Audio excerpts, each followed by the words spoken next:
Husher died in there, trapped. He probably struggled and screamed until he went mad trying to find a way out of that godforsaken place. Like me, only, in his case, nobody got there in time. I imagine he thought that there was a quicker way to go. The same way that Faber chose. And maybe I would have done the same in his place. What I saw myself do in that mirror was just too much.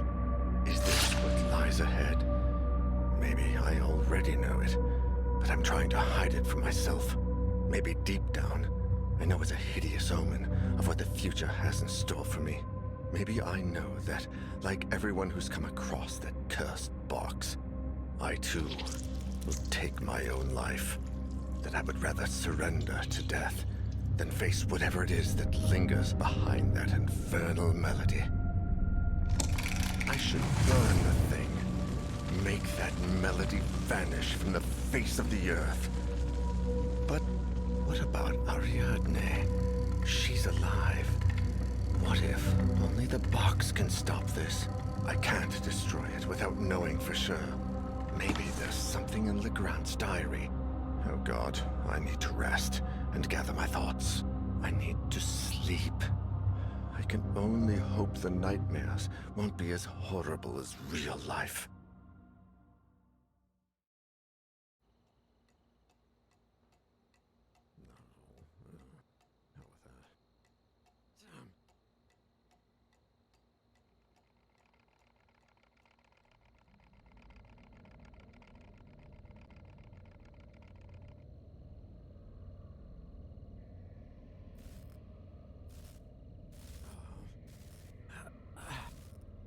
What?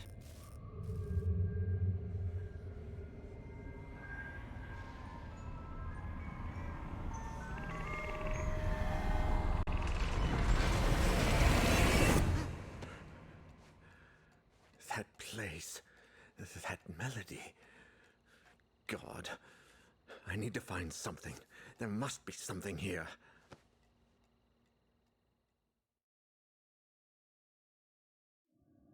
Faber, Husher, every single person who attended that cursed concert in the Abbey, the entire Legrand-Amesburg family, and I, we all heard the song. Argos Legrand's diary, which I found in that place beyond reality, was my only hope of unveiling something, anything that could take me down a different path than the rest. And yet, Legrand's notes seemed like nothing more than erratic and incoherent ramblings of a broken mind, so demented that no one could put them together in any order, much less understand them. But I found something towards the end that made some kind of sense. Although, I wish I hadn't. It's all over.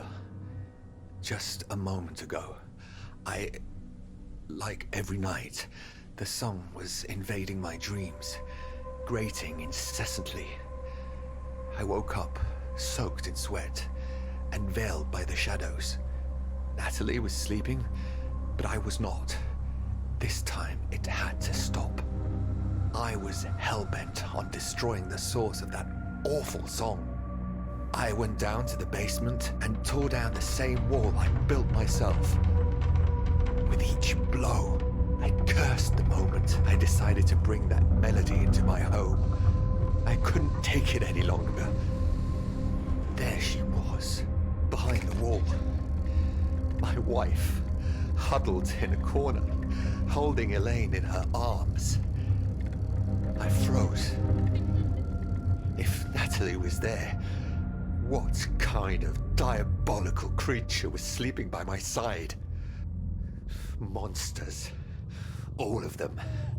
My beloved Elaine, Natalie. The monsters had locked them away and wanted to take Ariadne. They wanted to take my baby. I grasped the mallet, determined to do whatever it took. I would not allow those fiends to take my daughter, not without a fight. They would rue the day they tried to harm my family. I would kill the monsters and the black figure and find my little girl. I followed them throughout the house. Every room was shrouded in darkness. There was something unnatural in the air. The melody had transformed into a choir of blood-curdling howls. But I finally cornered them in the bedroom, where I finished them off. I drew blood, and it flowed like a well from the grotesque black figures while they screamed and writhed, the vile, deceitful fiends. And then I went back to the basement, and there was nobody there. Natalie and Elaine had disappeared. No, that isn't true. They had not disappeared. They had never been down there. They were upstairs, in the bedroom, where I had left them. There were no monsters in the house. Except me. Only me. Only me. And the presence.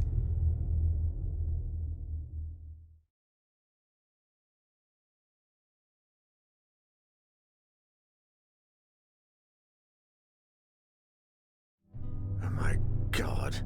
It ends like this? Wait, what is this? Jeremy Hartwood Mental Hospital, 1920. Psychiatric analysis and treatment of patient Ariadne LeGrand Amsberg.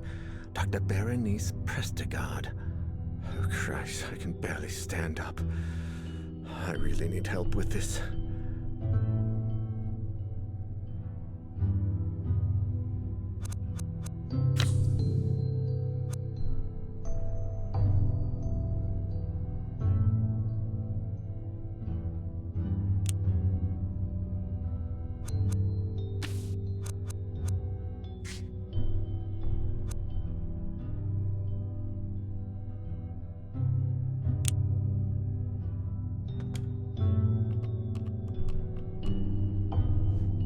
Lydia, guess what?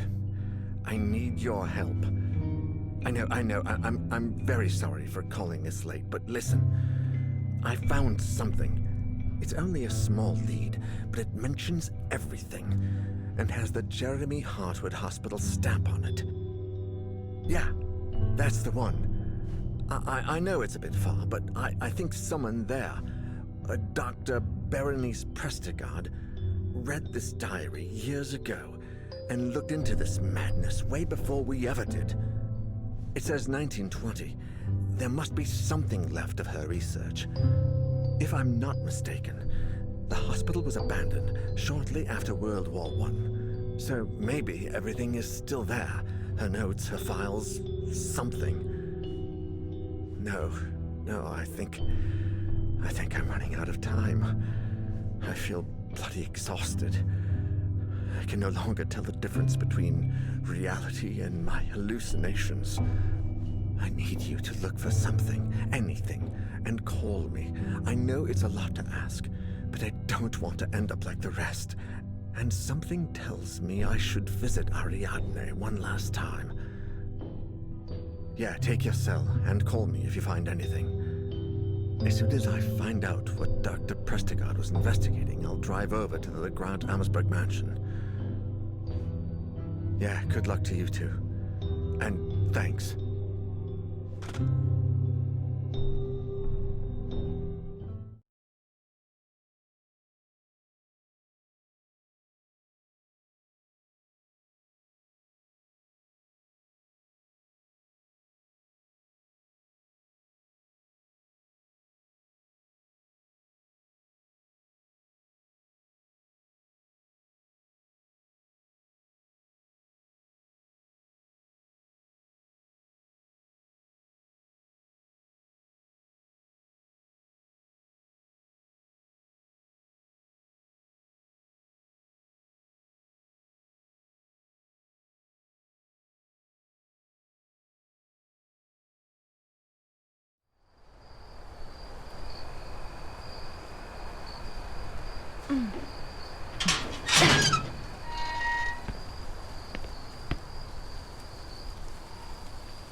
Jeremy Hartwood Hospital. An old mental health rich turned dump. Or something worse.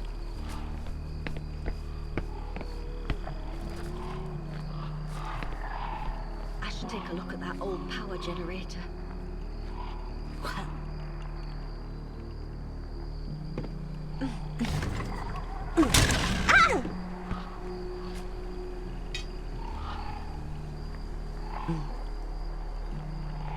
Damn it.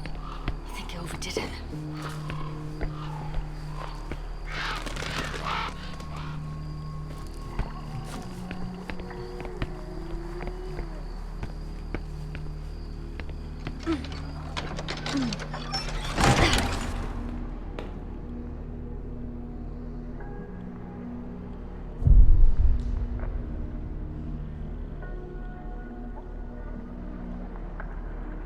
Daniel.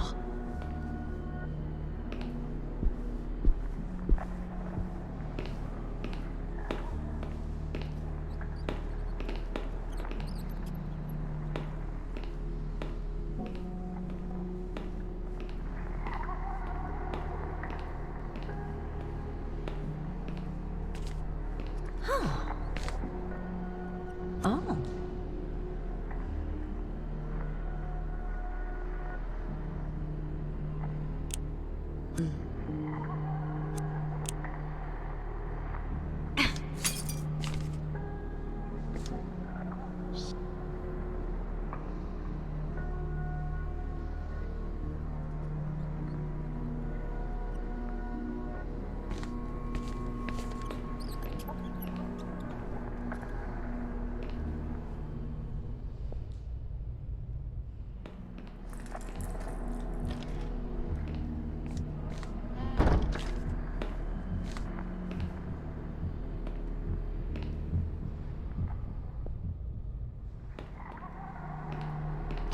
Mm-mm.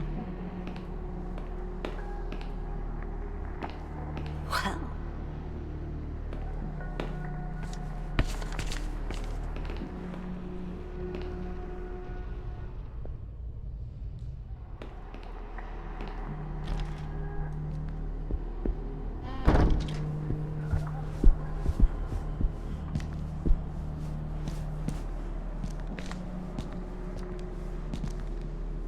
Nice one.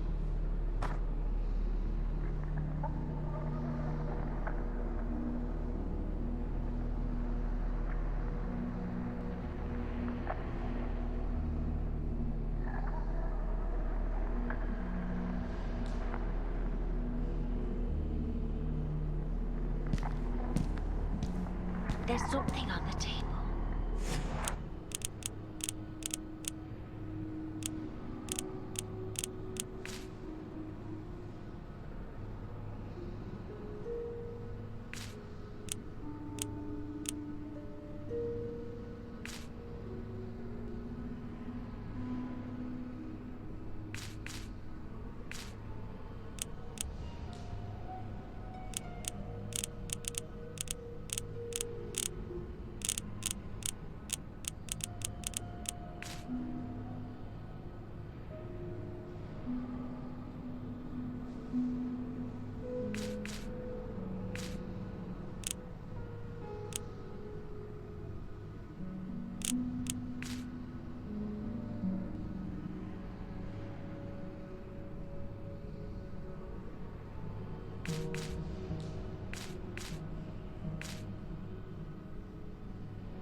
It's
a start. Now on to the next.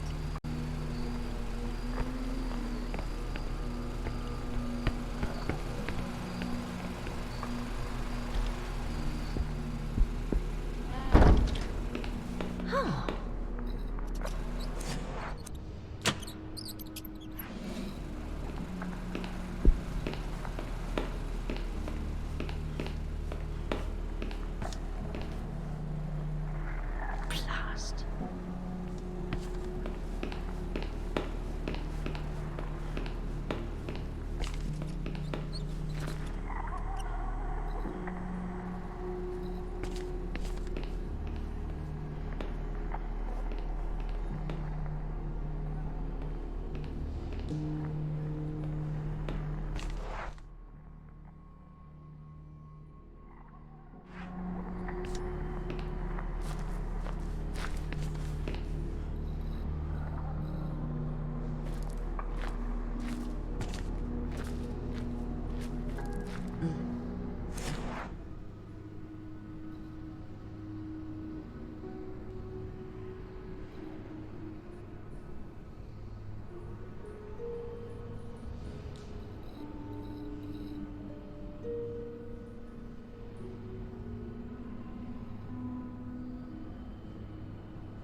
some notes there.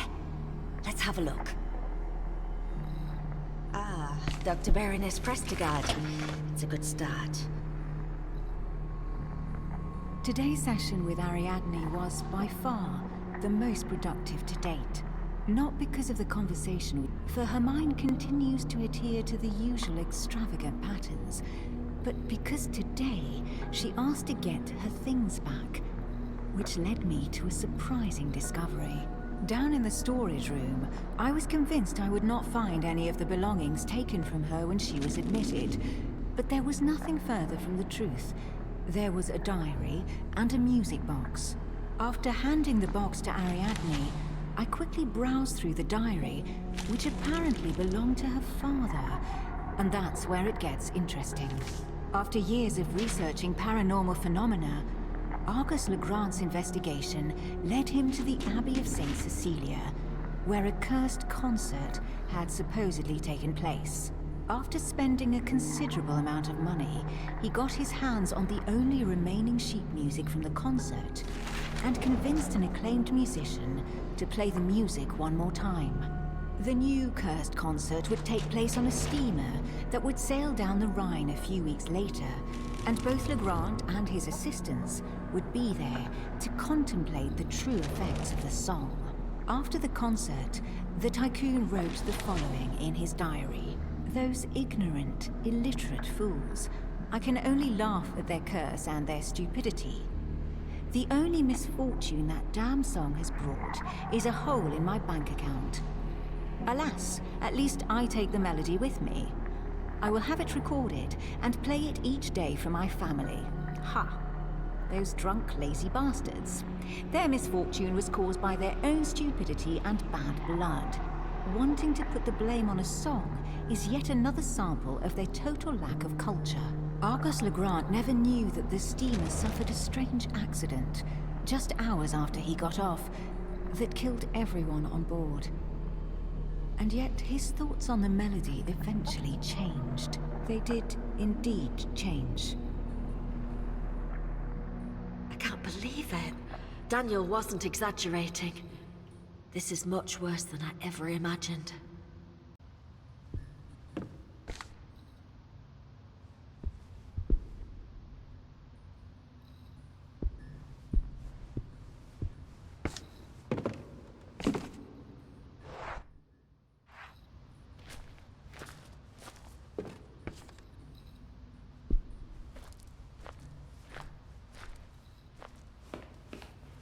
Well,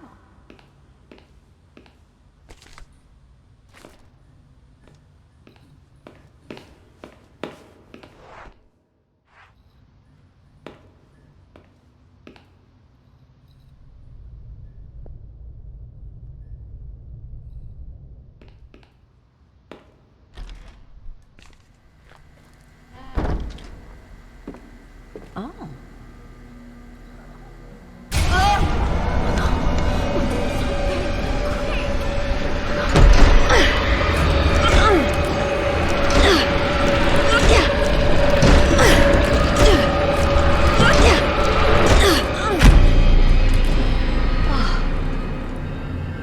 Thank God. Oh, I almost didn't live to see another day.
Not that way.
Well.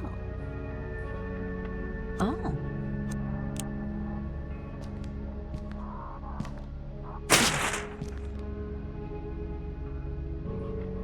Looks like two of the hospital's patients shared a little secret.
Right.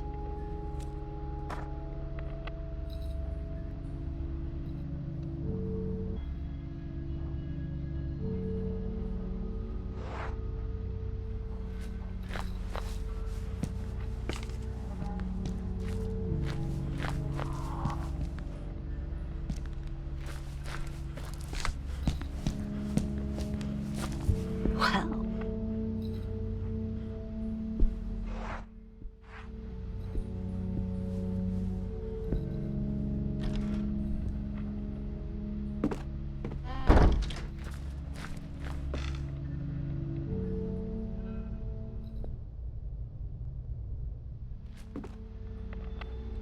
Uh-uh.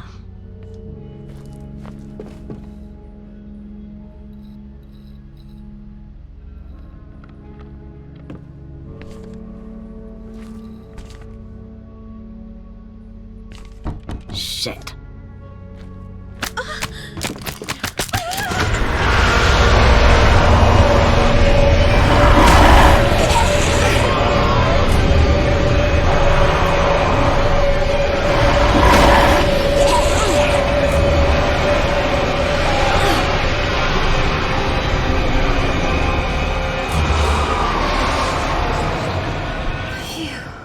Holy shit.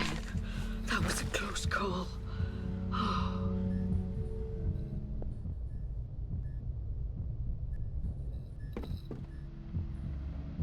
Uh-uh.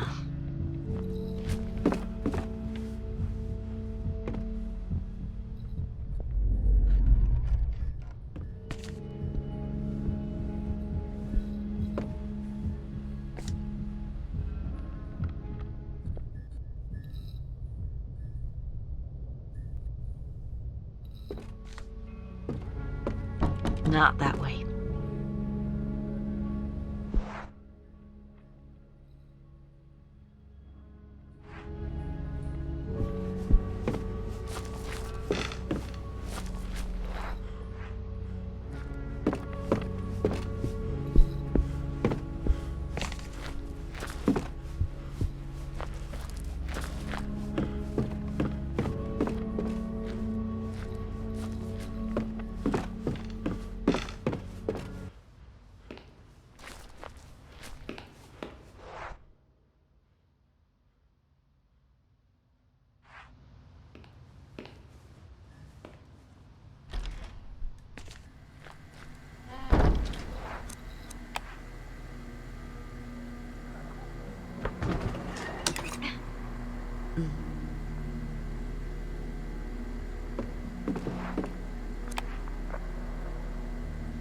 I wonder if this projector still works.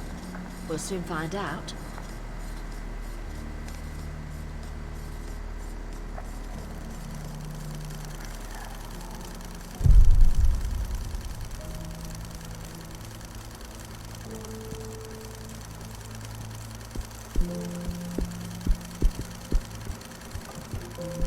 Hi, Ariadne.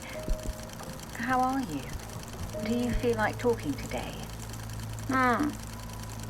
You know, I think you're right, that I don't see things like you do. If you don't feel like talking, you can draw.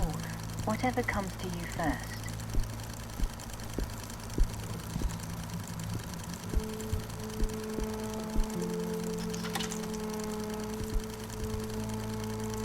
Turn off the light. It doesn't like the light. The light. Who doesn't like the light, Ariadne?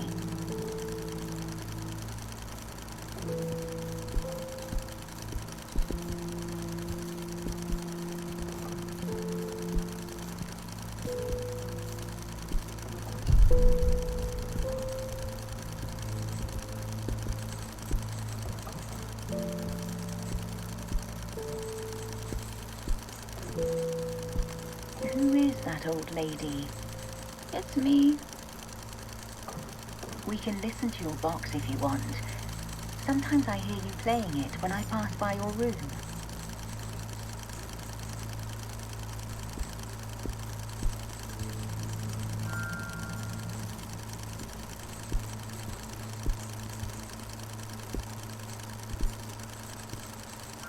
No, you don't hear them. You don't see it or understand it. What don't I see? Tell me how to understand you, Ariadne. Sleep. Like me, in my bed. You want me to sleep with you? It's normal not to want to sleep alone. Sometimes I get scared at night. Not here. At home. Daddy, Mommy, and Elaine sleep there. When they understand. Sorry? You mean you want me to sleep at your house? Yes. Sleep there and listen to the song. And then you'll talk to me. Oh, who's this gentleman? Is it your daddy? No. It's Mr. Neuer.